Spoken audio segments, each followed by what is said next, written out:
大家好啊！歡迎大家收睇今日2025年5月26號嘅溫總講美股。咁今日港股方面嚟講比較波動啦。咁依家暫時嚟講挨住全日 day low 收。講緊就本身嚟講，到底稍後幾多位置方面嚟講結算咧？咁一陣會同大家跟進翻咁樣。開始前希望大家可以訂閱我哋頻道啊。開埋個 窿。咁未來方面嚟講，有任何新片方面咧，都會通知翻大家。講緊就本身唔阻大家啦。跟進翻一下嗰個嘅港股表現先。咁恒生指數方面嚟講咧，今日個走勢咧都相對比較上係迂回少少咁樣。咁大家見到畫面上邊咧，咁其實就港股恒生指數今日最低嘅時候咧，見到去呢個23,234點。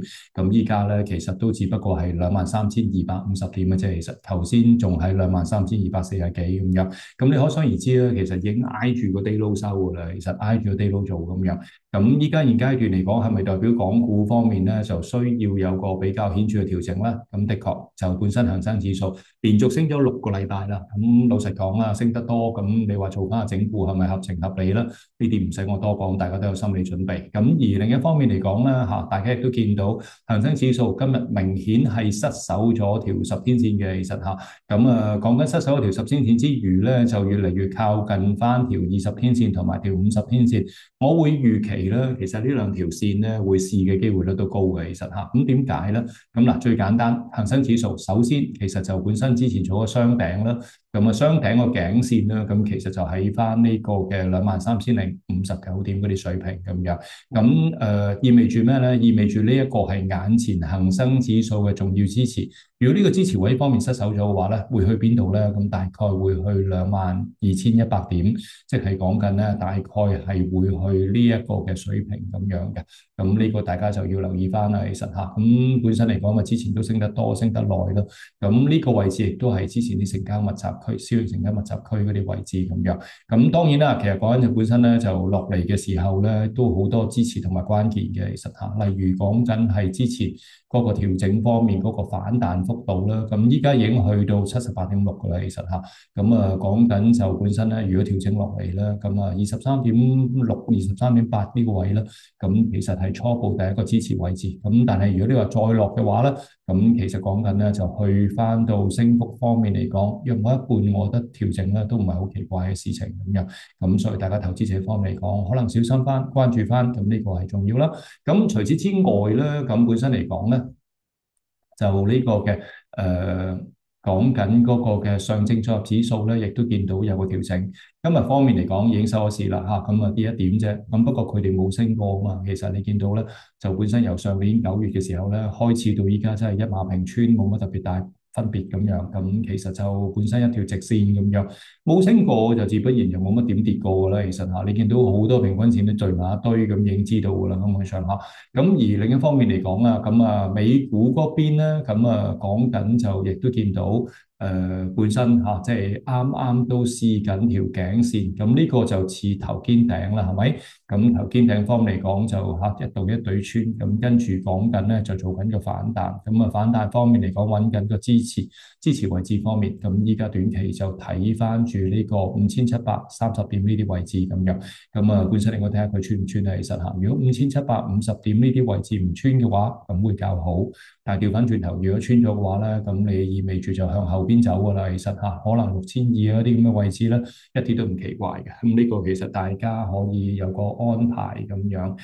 除此之外咧，亦都睇翻住講緊係嗰個嘅日債方面嘅走勢。日債方面嚟講，稍微好翻啲嚇。今日方面咧，你見到都跌到有1.2個點子。呢個係10年期、20年期嗰個嘅美日債方面嚟講嘅債息。跟住講緊咧，亦都同大家睇埋嗰個日 yen 嘅走勢。日 yen 嘅走勢今日稍微回調嚇，但係之前咧上個禮拜五咧好強勢嘅。最犀利嘅時候係去到翻喺142嗰啲位置收咁樣。今日而家暫時其實都仲喺142，不過呢個叫14280嗰啲位置咁樣。點解要同大家睇個日債咧？因為其實咧就擔心個資金流嘅問題。上個禮拜出現嘅情況咧就係日本啲債券啦，講緊嗰個資金個情況咧，就見到個市場反應咧就比較差啲、比較弱啲咁樣。所以其實咧，大家擔心會唔會嚟緊等於有一個比較顯著啲嘅調整咧咁樣。呢種調整如果日債跌得犀利，咁日本政府冇錢使，咁日本政府冇錢使，佢喺邊度揾咧？咁當然啦，揾中央銀行之餘咧，另外一個渠道咧就係喺佢啲美債方面嚟講着手啦。咁所以點解講咗日債先講美債咧？就係擔心日本政府唔夠錢使，佢要將啲美債套現，咁調翻轉頭將啲資金調翻過去日本。咁所以其實日元先強噶嘛。咁因為係你喺外邊調錢翻去啊嘛，咁買翻日元，咁你日元咪強咯。其實好合情理啊咁樣。咁再加埋巴菲特呢啲咧，咁佢唔會嚇講緊係擺低日本。佢依家其實咧重倉投資緊日本，咁所以其實咧就本身呢個係引發到市場擔心，會唔會有一個比較特別啲嘅變動出嚟咁樣嚇？呢個留意翻。咁再加埋啦，咁美元方面嘅走勢，美元或者同埋美債方面嘅走勢啦，美債息今日就叫好彩啲嚇，咁跌到去4.5厘嗰啲位置，咁本身嚟講咧，就星期五嘅時候啦嚇，咁但係星期四嘅時候你仲見佢高見到去4.627厘嘅，咁其實如果美債繼續跌去到例如啦，咁佢個債息方面嚟講去到4.8厘嘅話，大家擔心咧，講緊個融資成本過高啊，咁對於美國政府方面嚟講有一個好大嘅壓力喺處咁樣，咁所以其實咧就往後邊咧，債市方面影響大，因為其實就嚟就6月啦，咁今個禮拜方面嚟講都係5月最後一個禮拜啦，咁但係調翻轉頭咧，去到6月嘅時候咧，大家就會不其然會擔心一個問題，就係講緊咧會唔會美國啲債務到期咧，引發到一啲嘅即係金融嘅系統性風險咁樣，咁呢個其實講緊咧就我會相信美國係會還錢嘅，其實嚇美國係會還錢嘅。不過講緊佢會還錢一個問題，另外一個問題就係佢還咗錢嘅時候咧，本身嗰個嘅美元會唔會係咁貶值嚇？咁呢個其實就相當之關鍵。咁嗱，依家今日嗰個美匯指數去到呢個98.694最低嘅時候，咁你明顯地咧見到佢係跌穿咗條上升軌嘅，其實嚇明顯地跌穿咗條上升軌。咁呢個走勢係繼續十級以下。咁本身嚟講咧，依家市場關注佢會唔會測試呢個嘅保力加通道嘅底部。咁而本身隨機指數啦，又或者講 RSI 啦，咁其實都一路向緊底㗎啦。其實嚇，以往 RSI 向底嘅時候咧，好少出現呢啲蜻蜓點水嘅。其實嚇，通常都係一劈咁樣嘅嚇，一劈咁樣嚇。咁嗰種走勢嘅其實嚇，咁劈咁樣係嘛？咁一劈走勢嘅其實嚇，咁一劈走勢意味住仲可以有一跌。咁如果你話美匯方面跌得太低嘅時候咧，咁直接會影響到講緊係成個投資市場方面嘅嗰個格局同表現嘅。呢度大家投資者方面千萬要留意翻咁樣。咁所以變咗嚟講咧，就本身嚇即係講緊嗰個資金流係有個變動。咁個資金流個變動影唔影響住我哋國家，影唔影響住我哋香港咧咁樣啦？國家方面嚟講的而且確真係有個變動啦。咁依家最新已經係連7.2都升穿咗啦，最新影去7.17嘅水平，即係意味住咩嘢？意味住咧未來方面嚟講，佢係可以一路繼續走強。咁人民幣走強係咪港股會繼續升咧？咁樣又複雜喎。其實港元就起勢係咁跌喎。其實港元方面嚟講，最新咧已經去到7.836呢啲水平7.836呢啲水平，咁真係比較弱啲咁講緊就唔係特別太理想咁樣。咁所以我自己會覺得咧，就講緊個港股方面去到呢啲位置咧，傾向於一啲調整嘅。其實咁呢種調整咧，除咗之外，仲有一個重要息路嘅。咁其實咧就本身我開始講之前咧，希望大家都可以，如果覺得上述資訊有幫助，俾個 like 我啊。咁同埋另一方面嚟講咧，就我哋都如果係大家想要更加多嘅財經資訊啦，咁其實我哋都搞咗個會員頻道。咁個會員頻道嘅名稱叫做溫總實戰投資同學會，係真係上堂嘅。其實唔係同大家講笑嘅。其實咁本身嚟講呢個唔係一個名嚟嘅，呢個係一個形容嘅。其實咁本身嚟講咧，特點就係我哋會喺個市場裏邊盡量揀選一隻股票出嚟，同大家每日去做研究。咁同呢個日本餐廳所講嘅 omakase 好相類似咁樣。咁每一股啦，每一股嘅內容咧，咁其實包括同大家一齊點樣去定嗰個買入價，跟住同大家一齊點樣去定嗰個嘅目標價，同埋同大家一齊點樣去即係講緊係 set up 嗰個嘅止蝕價咁樣。咁用咩方法咁樣？咁用技術走勢啦，用基本分析啦，兩方面結合。咁所以其實講緊咧，就喺個學即係講緊呢個上堂上邊咧，一次過學晒所有嘢噶啦，其實嚇。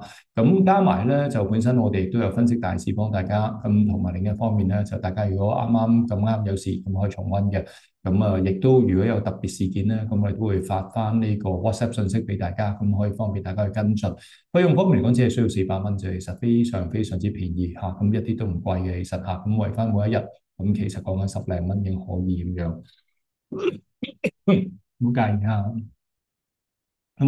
大家如果有興趣嘅話咧，可以喺翻我哋第一頁講緊加入呢邊報名咁樣，一啲都唔難，非常之容易。咁希望大家可以多多支持咁樣。除此之外咧，我哋亦都有我哋投資服務，咁我哋叫做溫礦城投資組合管理服務。咁大家有興趣咧，可以其實咧就打翻電話同 operator 講，咁其實想揾阿溫總幫手投資咁樣。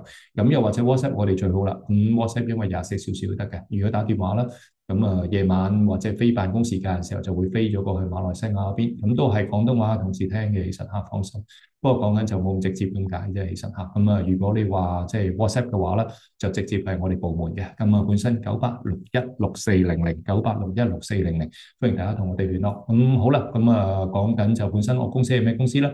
公司係 iFAST Global Market 咁樣，係一間新加坡上市公司，上市編號 AIY。本身嚟講就我哋業務方面遍佈歐亞大陸啦，主要其實個業務咧，都係呢個嘅銀行服務啦、股票啦、債券啦、基金啦同埋養老金咁樣，管理嘅資金已經有成1500億嘅啦，其實嚇，一個比較大啲嘅數目。講緊我哋都揾咗恒生啦、即係揾咗呢個匯豐啦、渣打同埋中銀香港嚇，唔關恒生事嚇，我講錯咗。匯豐、渣打同中銀香港幫你做信託銀行咁樣。除此之外咧，我哋個戶口係比較彈性嘅，隨時買隨時賣咁樣。再加埋咧，我嘅所有買賣決定啦，都會即時咧做咗嘅話，就會喺個手機上面彈翻信息出嚟俾大家咁樣。變咗嚟講非常之透明。買嘅股份方面嚟講，都唔會買啲即係本身俗語講嘅殺啲龍數嘅股份，我哋唔會買嘅，通常都買指數成分股咁樣、權重股咁樣。所以大家可以放心，有興趣歡迎同我哋聯絡下。好，繼續本身嚟講咧，繼續講翻咧就近期咧，我見到一啲現象。個現象方面嚟講係咩咧？係一啲嘅之前升得多嘅股份咧，近期方面嚟講都出現一個嘅較為顯著啲嘅回調。嗱，舉例啊，我當981中芯國際，佢係算係比較早回調嗰隻嚟嘅。因為講緊2月份開始啦，當其時捉咗個頂差唔多60蚊，跟住你見一路咧都每況愈下。但係好彩咧，就大概去到40零蚊到呢啲位啦，就開始叫做攞到個稍為好啲嘅支持。近期方面呢2個禮拜都係一路環繞住下，講緊係呢個嘅40蚊附近嗰啲位啦，至到講緊上邊方面咧就係43.6之間啦。徘徊緊咁樣，暫時未破底，亦都未穿頂咁樣。所以未來方面等緊到底最後中芯嗰個何去何從？不過但係暫時嚟講咧，睇見陰燭都比較多啲啦。呢個其實對於翻中芯唔係一件好事嚇。呢個大家投資者方面留意。強勢股一隻開始轉弱，強勢股第二隻會唔會都係開始轉弱咧？的而且確啦嗱。嚟緊第二隻轉弱嘅就係比亞迪，今日比亞迪明顯下跌，跌成8.73%，幾日嘅升幅一次過俾翻晒佢哋咁樣。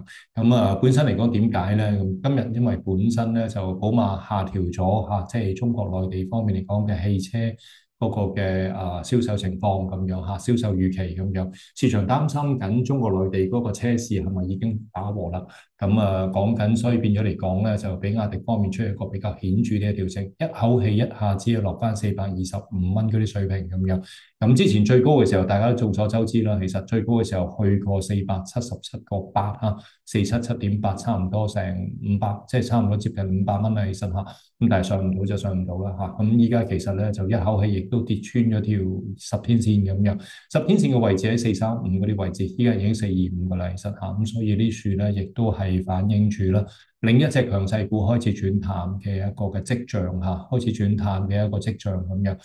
除此之外啦，再有其他嘅例如好似即係呢個小米咁為例，小米咧嗱，你見到近排佢雖然係升上去，但係今日咧佢都再一次要試條上升軌喎，其實咁本身條上升軌嗰個位置方面咧，就喺51.1嗰啲水平。咁如果呢個位置方面真係打穿，真係穿咗嘅話咧，咁有心理準備，咁其實可能會落翻去47嗰啲位置咁樣。咁呢處大家要留意翻，其實未來方面嚟講走勢嗰個情況啦，其實嚇。咁本身三隻權重股都開始轉弱的，而且確非常之耐人尋味。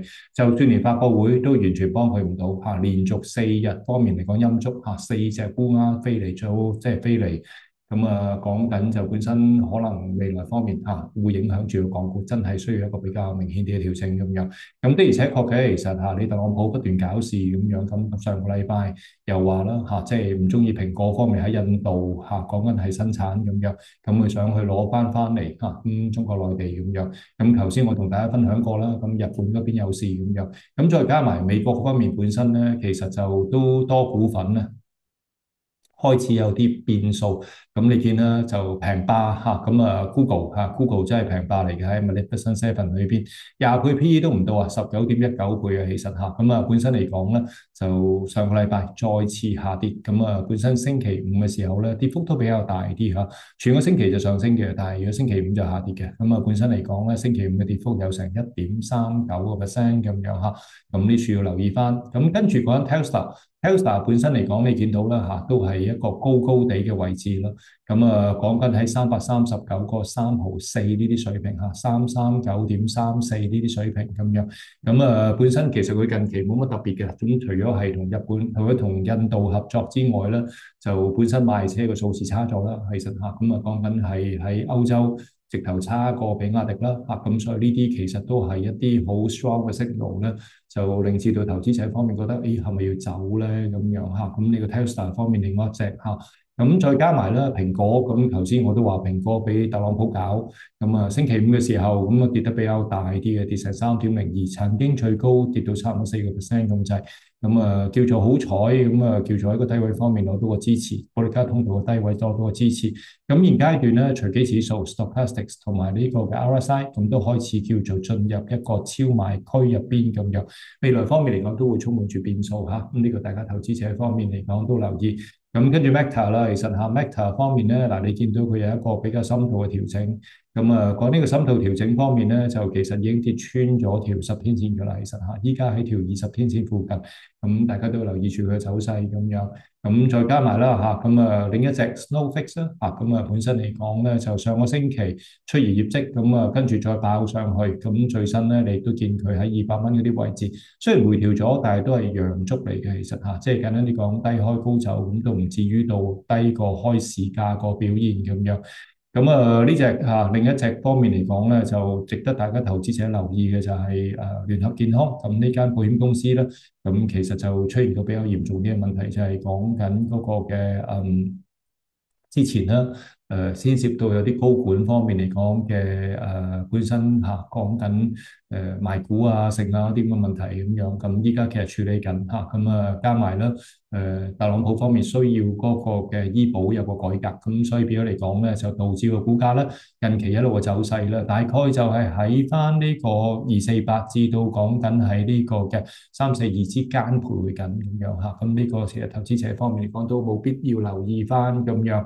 咁加上仲有一隻啦，咁波音方面上個禮拜五都調整，但係波音方面嚟講咧，其實喺個高位度嘅，咁本身輕輕做咗個雙頂，非常之迷你嘅雙頂，咁個跌幅方面差唔多啦，因為其實去到翻200蚊度曾經穿過嘅，最後收市位收翻202蚊啦咁本身嚟講佢都喺高位上邊。即係調整咗之後，都有啲買盤方面予以支持翻咁樣。咁未來方面有心理準備，可能佢再進一步調整都唔奇。咁但係講180蚊呢個位冇失手嘅話咧，問題都唔係特別太大咁樣。純粹你當係一個技術性調整就可以啦，其實嚇。咁就係咁多。咁主要就呢樣嘢啦。咁講緊就本身嚟講，所以咧短期講緊今個禮拜咧個股市咧，留意一下港股方面可能要調整，美股方面可能好少少嘅。咁因為咧外圍消息最新咧。就係話呢個馮德萊恩同埋特朗普傾個電話，咁本身咧就特朗普咧將嗰50%嘅關稅暫時 hold 住，所以變咗咧就蘋果單 news 就冇辦法啦，真係差就差噶啦，根本上其實咁但係本身嚟講，Trump 同馮德萊恩嗰個嘅本身未來方面嘅 negotiation 咧，咁我哋相信咧，其實啱啱有個 break，咁其實俾到大家一啲嘅即係喘息機會。一睇美股方面嚟講，過去呢段時間啦，咁經常都係講緊係升下跌下咁樣，升下跌下。一個禮拜上升，跟住講一個禮拜下跌，又一個禮拜上升，跟住又講一個禮拜嗱，呢兩個就升啦，但係呢個禮拜又跌翻啦。咁跟住呢個禮拜升翻，咁上個禮拜跌翻，咁睇下今個禮拜可唔可以再升啦？咁好重要嘅關鍵係咩咧？嗱，近期咧佢其實講緊每個禮拜都創到新高嘅。